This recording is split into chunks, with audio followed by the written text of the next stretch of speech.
I told y'all. I am here for it. I'm trash, I know it. Apparently, I am not a good judge of character when it comes to men. I mean, my dating history will tell you that anyway. So do not take relationship advice from me because I don't know what the fuck I'm talking about. I am Jamila, and today I'm coming to you to talk about the Salt-N-Pepa movie. This is not going to be a full-on recap. I'm just going to talk about some of the things that stood out to me. Before I even get started, I just want to say that, like, 2020 has been trash, right? We all know that, and it looks like 2021 is going to be trash too. But the one thing that I have enjoyed about this time is just going down memory. If you are an old bitch like me, a 70s baby, this has been our time, honey. We have gotten all the nostalgia from the verses, from, D-Nice doing his thing. And just recently, for Mary J. Blige's 50th birthday, a group of women got together and did To Marry With Love. That was Professional Black Girl. That was Tawana Burke, Karen Marable, and I'm forgetting one of the ladies. I please forgive me. But that was just pure joy, especially if you are in my age bracket. And like Mary, Salt-N-Pepa were icons in our time, right? Matter of fact, my short-lived rap career, I think it might have lasted from the 7th to maybe the 10th grade. That was because of Salt-N-Pepa, right? Fashion, all of that. You could not tell me that I was not Salt. I remember asking my parents for the jackets. And in fact, I think I got a good knockoff, maybe a cross colors or something like that. The asymmetrical haircuts that we did ourselves. Shout out to my friend Shannon. Shout out to my friend Stephanie. I remember the Shake Your Thing video when Salt bleached her hair as well. And honey, guess what we did? We went on down to the drugstore. I still remember the name of the dye. It was called Frost and Tips. It wasn't even for us. It was for white people. And it was supposed to be, I think, to bleach like the tips, to add highlights. But no, we put the whole thing on our hair. Of course, it was horrible. It was orange. It was damaged. It was dry. It was a hot mess, but we did not care because we looked like Salt-N-Pepa, okay? Some of the things that they talked about, I did know, but a lot of stuff, I learned a lot as well. I did remember them saying that they met while working at Sears, and I just assumed that meant that they were selling shoes or lingerie or some shit, but turns out they were all working at the call center. And I do remember Salt-N-Pepa saying that they met there, but I did not realize that everybody who was damn famous back at that time worked at the Sears call center. Apparently, you had to go through the call center to make it. Martin Lawrence, and I always thought he was from D.C., but maybe he had moved up to New York at that time. But anyway, Martin Lawrence, Kid and Play, Herbie, of course, and I felt like there was somebody else. But anyway, they all worked at the damn call center. And of course, that's where they got their start. They were not rappers. They were a gimmick, if you will. That was kind of common back in the day. Rappers Delight, Roxanne. I'm not saying she wasn't a rapper, but then they had like 3 Roxannes, right? And they tried to do the same thing with Salt-N-Pepa. We saw that in the movie. Somebody tried to create a fake Salt-N-Pepa. And fun fact, that was the fake Salt-N-Pepa were their actual daughters. So I thought that was really cute. I vaguely heard the story. I remember Salt was with Herbie. I remember them taking him to court and stuff like that. But I guess I didn't know all of the details, but I'm not surprised that he was trash, right? Child, the lady called Salt and said, you might want to change those sheets on the bed. I was like, girl. Of course, Herbie was banging the first Spinderella. Herbie, how old were you and how old was she? I got questions. But, of course, that didn't last. That Spinderella couldn't even spin. She was just there for optics. And we're going to get into Spinderella in just a moment. I did not know that Peppa was Jamaican. And Peppa, since you were an executive producer on this movie, how did you let that horrific Jamaican accent slide? Good thing we only had to hear that one time. The Haitian accent, too, which was Herbie's mother. Again, I'm glad we didn't have to hear a whole lot of that because that was so disrespectful. I did know that Herbie was Haitian, but the only reason I knew that is because I watched a documentary and Herbie was in it about Haiti. And Herbie was in it. And in fact, him and his brother moved there. They live there now, I think, or live there part-time, and they're doing a whole lot of work in Haiti. Why was the man playing Herbie and his brother? They are not twins. I could see if Herbie had a twin brother and they did that, but they're not twins. And they don't even, I mean, they look like brothers, but they don't look that much alike where that made sense. Like Lifetime, we could not get an extra couple of dollars in the budget. I mean, Herbie's brother had like 2 lines in the whole movie. We couldn't get a little extra in the budget to get one more actor to play Herbie's brother. You damn sure didn't use the budget on the wigs. But I mean, this is Lifetime. I'm not even getting into the wigs because we already know.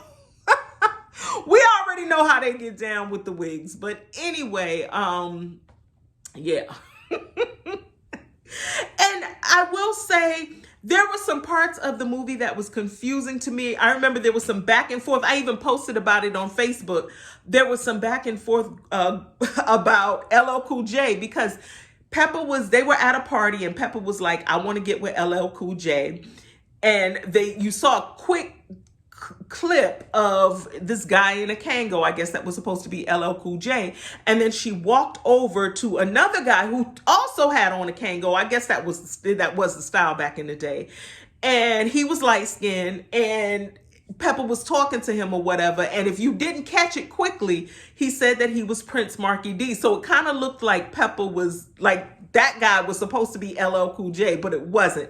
And there was some back and forth on Twitter. So I went back and watched it again. And of course, the big guy was supposed to be Prince Marky D. And that Peppa dated him back in the day, but they kind of glossed over that. There's only so much you can do in a certain amount of time. But I felt like there were parts that were incomplete and parts that we might have spent too much time on. So we learned how the famous asymmetrical haircuts that we all wore were created. And that was because Peppa burned out half of her hair, and then Salt was like, fuck it, I'm gonna cut mine, and we're gonna make it a thing. Somebody said this on Twitter. They were like, apparently to become successful, you have to burn your hair out at least once with a bad perm. So yeah, we saw it in the Malcolm X movie, we saw it in the Tina Turner movie, and now Peppa. And yes, a lot of us have fucked up our hair with some bad perms and dyes and crazy things like that. So we're definitely style and fashion icons. Wearing my bamboo earrings for the culture right now. That was a thing in New York, but those of us who were from other places, like, we really didn't start seeing that until they put it on the map. And so yeah, Salt-N-Pepa was really dope for so many reasons. So let's talk about some of the dark sides. Peppa had a baby with some dude that, as soon as he found out she was pregnant, he, I guess, disappeared or whatever. Then Tretch came into the picture, and they got married, and we saw all of that. And I knew that there was some, there were some rumors about the marriage being tumultuous, but I did not know that it was that bad. I did not know that Tretch was out here Ike Turnering in these streets. I'm sure that the blogs and everybody else are going to be talking about that today and probably for the next week. My God, my God. And I do remember when they had that reality show briefly on VH1, like, Peppa was really anxious to get out on the road and start touring, and part of that apparently was because she was struggling financially a lot more than Salt was, because Salt, she was in the church at that time. She was doing other things, and I guess she was a little bit more responsible with her money than Peppa was. And so that was something I kind of knew a little bit about because they talked about it before, but I just kind of wish that they went and talked about that a little bit more in the movie. As far as Salt goes, I remember thinking that Salt's daughter Corinne was Herbie Lugbug's baby, but they kind of clarified that whole thing too. I also did not know that Salt struggled with bulimia. We did see some weight fluctuations over the years. They put this joke in the movie, and I can't even remember who made the joke, but I remember the joke, and I remember even back then being annoyed with it because they had children and they had gained a little weight, and somebody was like, they need to be called meat and potatoes now. A lot of women in the industry have to struggle with their weight because they are under a bigger microscope than men, right? I'm definitely not surprised that that was a thing with Salt, but I did not know that that was an issue. I saw the thing with Susan Taylor. Like, I need to go see if I can find that performance. But Susan said, do not do none of your business because this is a certain type of event. And they got up there and did it anyway. Salt did not want to do it. They got up there and did it anyway, pissed Susan Taylor off. And have they performed at an Essence Festival since? I don't know. So let's talk about Spinderella. I gotta be honest, as much as I enjoyed going down memory lane, I think the way that they portrayed Spinderella in this movie, the way that they erased her in this movie, and Spinderella did a tweet about it, but I was feeling this even before I saw it. It was fucked up. I can't even sugarcoat that, and I'm so disappointed in that. I feel like they gave the old Spinderella more shine in the movie than they gave actual Spinderella. And the old Spinderella was on the album cover, and that was it. She never even toured or anything, and I don't even think she was even on some of this. Matter of fact, she was just there for optics. She didn't even DJ. But Spinderella actually DJ'd. Spinderella rapped on their songs, and when we saw in the movie on Spinderella's parts, they just cut them out. And I'm like, how dare you? Like I said, she was more like a dancer, like an extra. She was the backdrop. And I feel like she was very, very much a part of their story. I think she was very much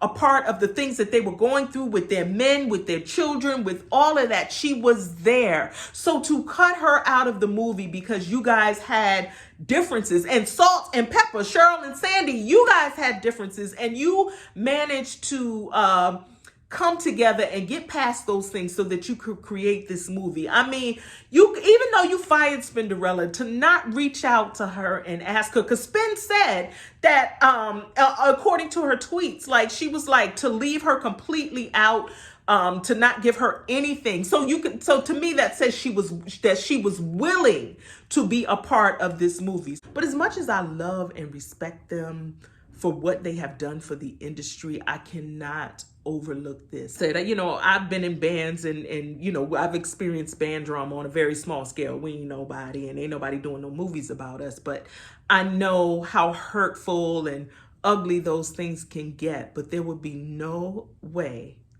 that I would ever be able to not acknowledge anyone that has ever been a part of my life and erase them in that way. Even if I don't talk to them, even if I don't really fuck with them, there would be just no way that I could do that if they've been a part of my life. So Spinderella said that she has a memoir coming out. Spinderella is definitely gonna get my money. I don't know how Salt-N-Pepa can make this right, but I hope that they do. Again, nobody has to be friends. Nobody has to work together anymore, but at least give that woman what she deserves. And that's all I got. Thank you for watching. Like, comment, and subscribe, and I'll see you in the next video. Peace.